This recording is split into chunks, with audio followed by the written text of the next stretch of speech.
speak to him? Maitreya can speak through me. I can't command him to. Oh. He won't speak in verbal. Probably not. No. I mean, it's...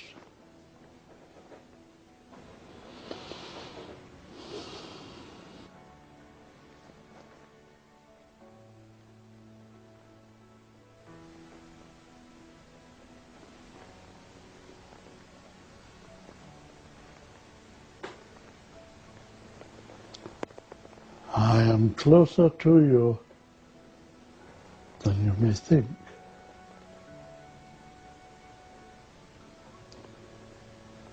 No distance separates us.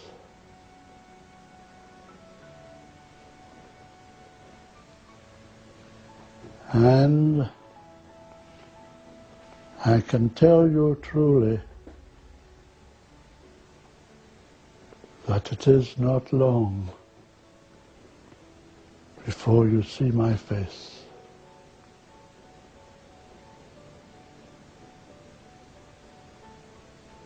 How soon? Good night, my friends.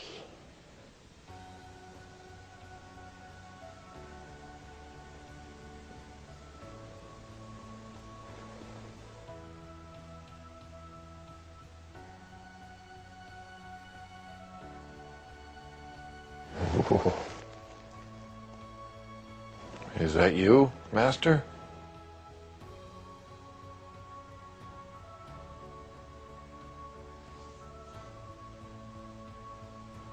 Miraculously, out of nowhere came Maitreya.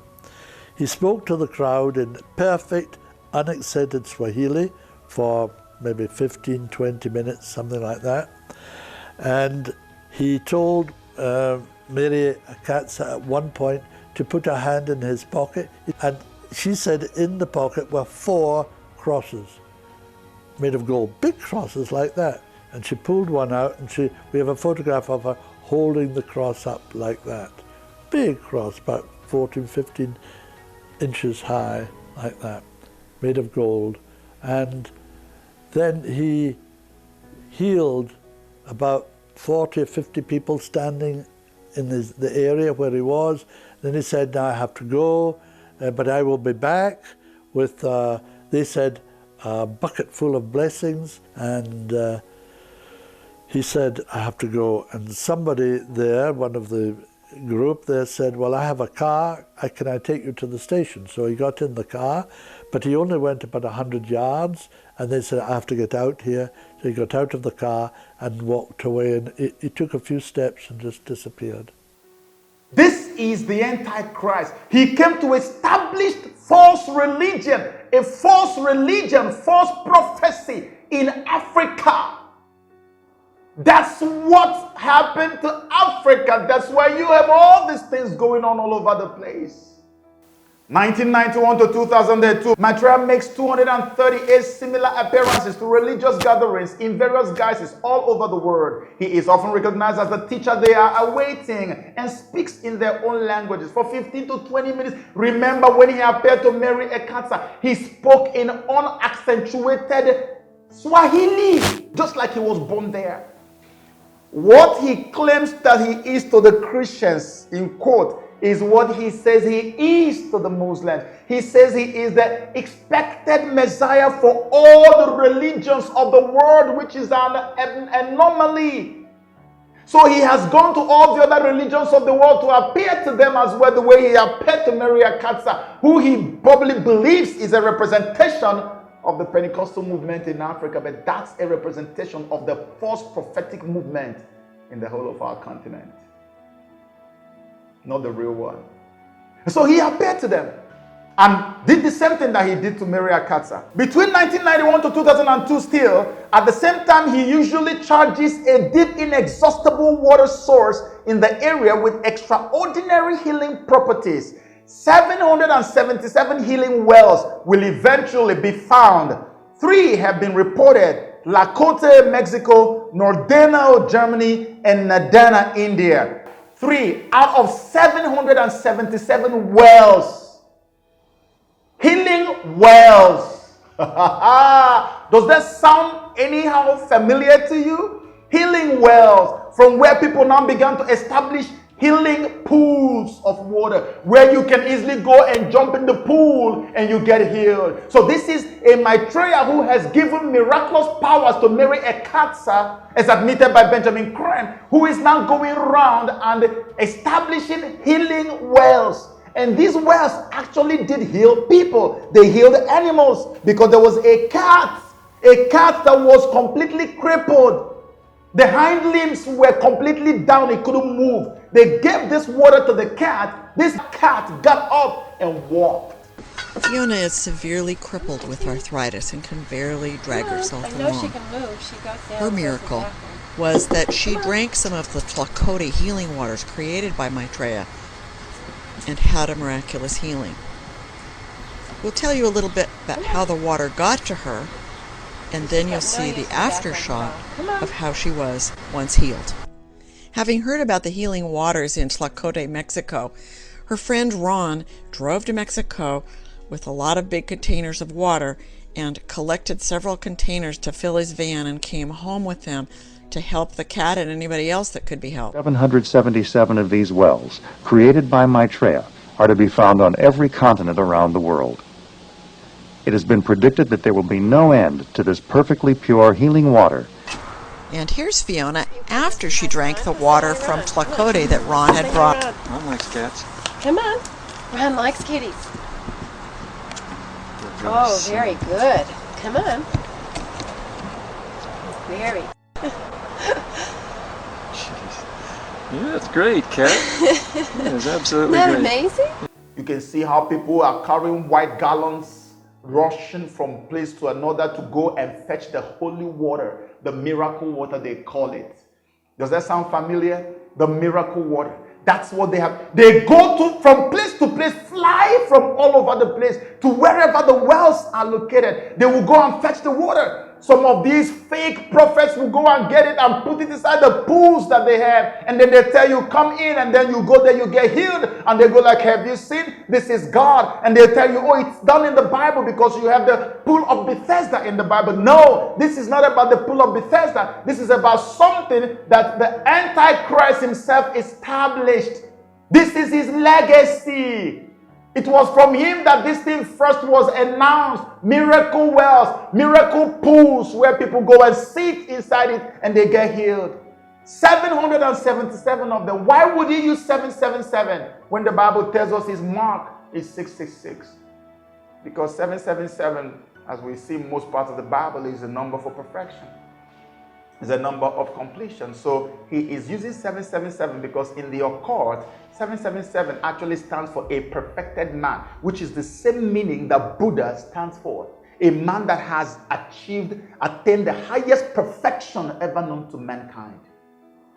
That's what he's using. So he wants to let you know that I am the Christ you are expecting, because when it comes to human beings, there is no other perfection that is above the perfection that I have. So he wants to come by giving you that number. But on the other side, his real number is 666, which is a number for rebellion. 6 is a number for rebellion. That's who he is. He's working with his angels to give this mark of the beast to people, but he's presenting himself to us as a 777 guy, a perfected man. That's why he sank 777 healing wells all over the world, cutting across every continent in our world. And as soon as he hit that 777, that was it. Anybody who needed that healing must go there to where one of them is located, get the water, bring it to your own country, and then begin to bamboozle people with it. This is where it all started from. 21 to 22 April 1990, historic London gathering with over 200 world dignitaries, royalty, ambassadors, diplomats, scientists, politicians, religious representatives, and 40 journalists invited to a weekend conference at which Maitreya presides. He spoke to those attending of his mission, teachings, and plans. Many pledged their cooperation to help implement Maitreya's priorities. Look, we are talking about royals, we're talking about dignitaries, big men, top diplomats. We're there. Who is this person that can make this kind of people to attend, and they will all pledge to support his principles? all this had been going on in the cover of darkness, shrouded deeply in secrecy. And so Benjamin Crane later confirmed that Yasser Arafat, the Palestinian leader, and King Hussein of Jordan attended. Can you imagine? A man who is capable of pulling this kind of people. He is no ordinary one. That is the Antichrist making his entry into our world in bits. 1990, a documentary film made in which Maitreya talks about his mission, his plans, teachings, and hopes for the world. It's accepted by a major USA network, but never broadcast. They still don't think that the time is ripe. 19 September 1995, Maitreya manifests miracle of Hindu milk drinking statues. For 4 days, stone, ivory, and metal statues worldwide are offered gallons of milk which disappear. Never before in history has a simultaneous miracle occurred on such a global scale. Can you imagine? This same Maitreya, after showing people all those crosses on the walls of churches, which is what the churches are used to, after showing his palm to the world, which is what a lot of people will say, oh, Christ just showed us his palm, he now had to appear and perform similar miracles to all the other religions. He went to the Hindus and began to make their statues to drink milk. Look, do you understand? We're talking about stone, ivory, and metal statues that don't move, they don't have any life in them. You give them gallons of milk, they will drink it. This happened. It was all in the news. Every one of these things were covered in the news. When Maitreya appeared to Maria Katsa on 11 June 1988, it was in the news. CNN carried it. All the major news media carried it. This one too was in the news everywhere. Can you imagine stone drinking milk? That's magic. But they called it miracle because this is what those people in that religion can identify with. Maitreya, the Antichrist, the God of all the religions. So next time when you ask me, what God are they going to be worshiping when all the religions are put together? Now you have it. That's the Antichrist they're going to be worshiping. 1995 to this day, Maitreya continues to manifest a myriad of signs and wonders for all peoples and faiths. In this way, he builds a climate of hope and expectancy for his public emergence. He continues to do all this because he is building expectancy. He's building hope and anticipation in people so that people can begin to anticipate for him to the point that they will say, no, now we want to see him. We need him now.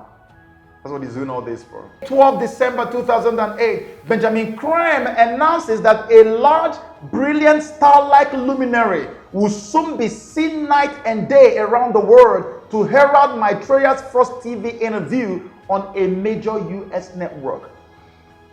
Let me show you how deceptive this thing is. You know, before he appeared physically at Mary Ekatsa's worship center, I think it's called the New Jerusalem Worship Center in Kenya.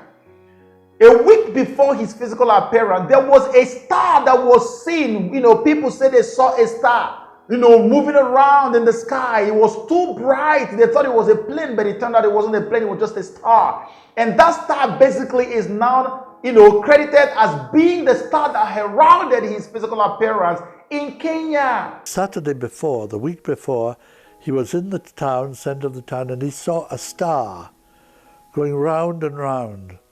It wasn't an airplane, it was a star. And it was silently going round and round the town. He said it reminded me of the Star of Bethlehem, that the wise men followed into the town. But he didn't know anything about it. He just saw it. He said, oh my, this must be a portent. This must mean something very big is going to happen. What else have you read in the scriptures that sounded like this? It was when Christ was born, the star that was in Bethlehem, that was up in the sky to herald the birth of the king. That's what they are emulating here. That's what they are mimicking here. This is the same thing that is happening now. Benjamin Crane on December the 12th, 2008 has said that a star is going to come. A star is going to be seen all over and is going to herald his first interview on a TV network. Another physical appearance, public physical appearance. So wherever he appears, the stars appear before him. So this must be the Son of God in the Bible, right? That's why I told you the Antichrist is not going to come here to come and begin to fight against Christ. Oh no, I'm fighting, I'm the enemy of... No, he's going to make you believe he is the Christ. What they call in occult, they call it duality.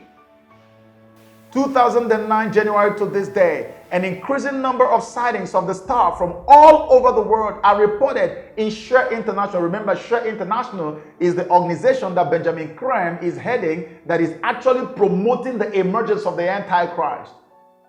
And it was also shown on TV news, newspapers, and on YouTube. It is seen moving and changing its color and shape. Star-like luminaries of gigantic power.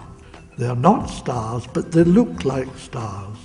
You can also see an interesting sequence of photographs of the star from all over the world, and it changes shape.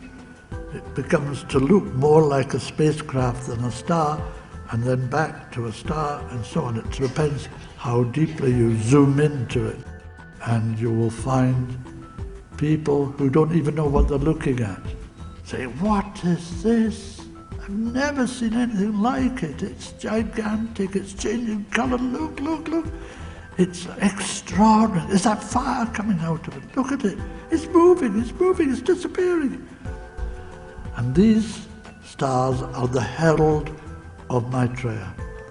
According to British author Benjamin Creme, Maitreya, a teacher of extraordinary stature, is here in the world to inspire us to make the fundamental changes that will usher in an unprecedented golden age of brotherhood and justice. January 14, 2010. Benjamin Creme announces that Maitreya recently had his first TV interview on a major US network. He was not introduced as Maitreya, but simply as a man, one of us. This ensures that we support him for the truth and sanity of his ideas rather than for his status. For over 30 years, artist, author and lecturer Benjamin Creme has been preparing the way for the biggest event in history, the emergence of Maitreya the World Teacher and his group, the Masters of Wisdom. Millions of people have heard his information and wait expectantly for this momentous event. On the 12th of December 2008, Share International Foundation distributed a news release announcing that in the very near future, a large bright star would appear in the sky, visible throughout the planet night and day, a sign of Maitreya's imminent open emergence. The star, the herald of Maitreya, seen throughout the world, has done its work. At his latest public lecture at Friends House, Euston Road, London, on the 14th of January 2010, Benjamin Creme made the following announcement. Maitreya recently gave his first interview in America, the first of many such interviews. He followed in Japan and Europe and so on. The master of all the masters, for the first time in human history, himself physically came on a well-known television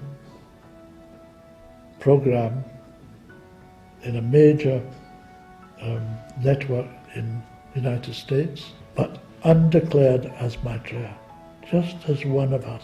In other words, he's telling you that this man is only appearing, he only appeared on the TV network just like me and you, not like himself, because it means he has a different outlook, a different image that will probably scare the world to death. But he said the reason he appeared like one of us is so that we can focus more on his ideas, on the ideals and the sanity that he upholds, rather than on his image or his outlook or his status.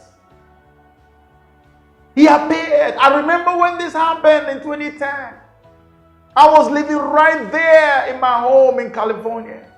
All of us were moving helter-skelter, running helter-skelter, looking for how to find out who this person is. We were thinking, oh my gosh, who could it be? What network could it be? Benjamin Creme said he was not allowed to tell us what network he went on to go and grant that interview. He could only give us the clues as to how to identify this guy. And the clues he gave was that he was telling us this guy will be somebody who will be speaking along certain lines. He will be somebody who is going to be stuttering. He told me the guy is going to stammer. He will become very well known and obvious as being somebody speaking along certain lines, telling humanity what he believes is necessary to change life for the better and save the planet and to save starving millions from ignominious death, and so embark on the creation of a new civilization. And so we went online and besieged the internet and began to look for somebody who spoke along certain lines, the same lines that Benjamin Creme told us he would speak along. And then we looked for somebody who was also stammering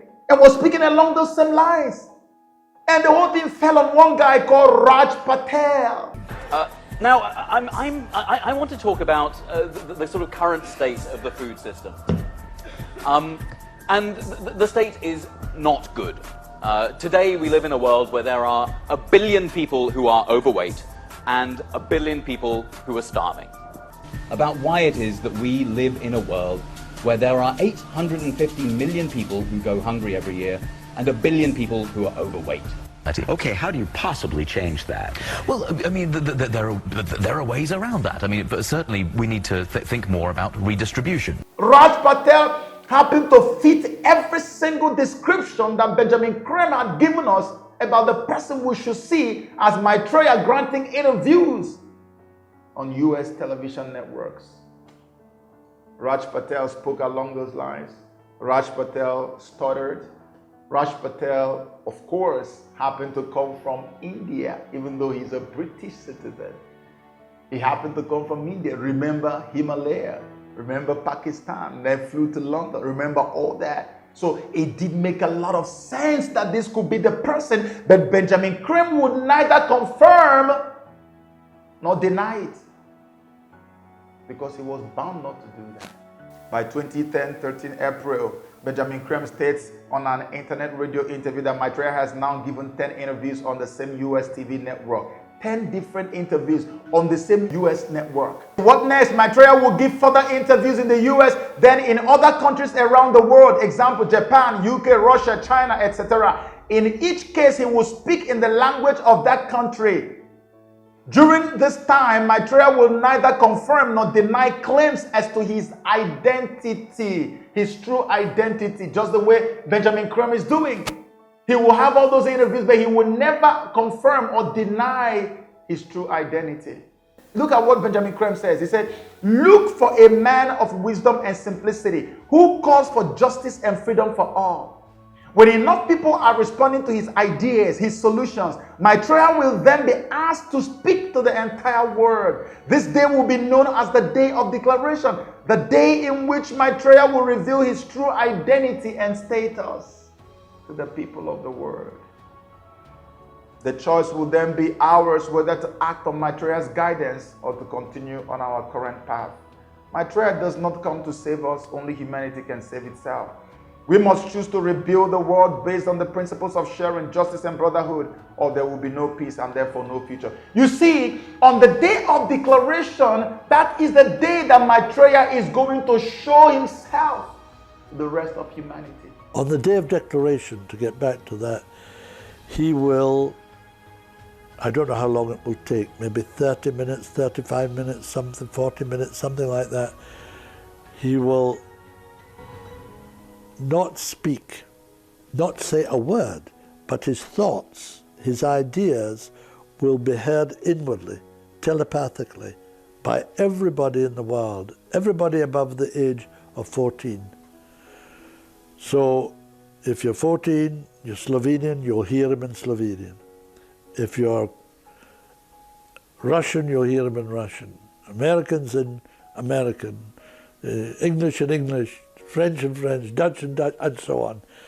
He will come into telepathic rapport with every adult in the world.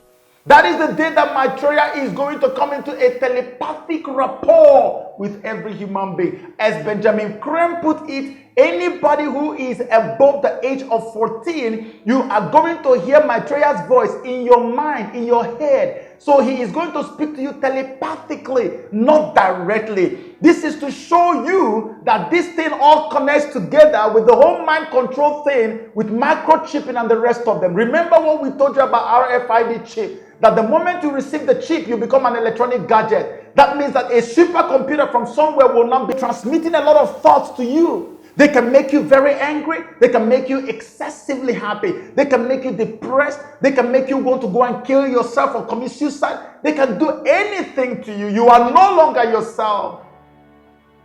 That's why the Bible says that anybody who received this mark, you've already lost out. RFID chip. This is why they are fighting to microchip every single person on earth, because everybody who is microchip is going to be controlled from that supercomputer. And when that happens, the Antichrist will be the one controlling everybody, because it's going to work and function through artificial intelligence. I've said this over and over and over in my videos. This is what is happening. That's why they want to kill off 90-something% of the world population. Because they cannot manage all of these people. They have to kill about 90-something%. If you go to Georgia Guidestone, the number one item there is maintain humanity under 500 million. How can you wipe off all these billions because you want to maintain humanity under 500 million? You know why? It's not because the earth is complaining. Forget about all this. The environmentalist campaigns is rubbish. It is a scam. It is because they want to reduce human population to a manageable degree, so that the Antichrist can control you from head to toe. At that moment, nobody will be able to question his looks anymore. Nobody will be able to question anything about him. So as you can see, the guy has been on his journey coming. So they're making everything real quick. They're making everything fast. That's why they are hastening everything, because he knows he doesn't have time anymore. So they began to hasten everything. Look at, from 1977, he had been making his entry. Even appeared to Maria Katsa in Kenya. And we are still waiting for Antichrist to come, performing all these crazy miracles all over the places. And we've been waiting for him to come. Yet the guy has been on the ground putting everything in place for his full emergence.